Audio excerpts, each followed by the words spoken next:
বাংলাদেশে আমরা অস্থিরতা দেখতে চাই না।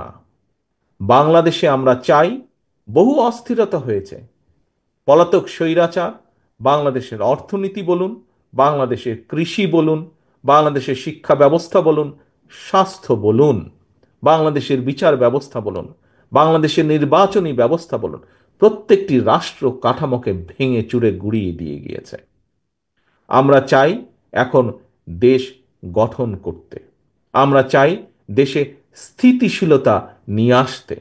কারণ দেশকে যদি সামনের দিকে এগিয়ে নিতে হয়, দেশের মানুষের ভাগ্যের পরিবর্তন যদি আমাদেরকে ঘটাতে হয়, তাহলে অবশ্যই দেশে স্থিতিশীলতা নিয়ে আসা অত্যন্ত প্রয়োজনীয়।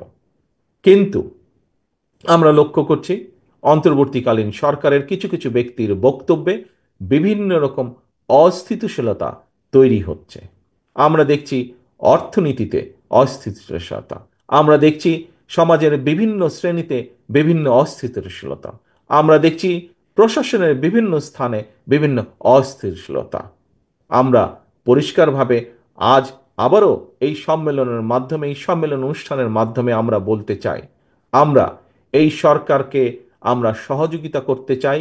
কারণ আমরা চাই এই সরকার যত স্মুথলি, যত সুন্দরভাবে এই সরকার একটি নিরপেক্ষ নির্বাচন অনুষ্ঠিত করতে পারবে, আগামী দিনে গণতান্ত্রিক যাত্রা তত স্মুথ হবে এই দেশের জন্য, এই দেশের মানুষের জন্য।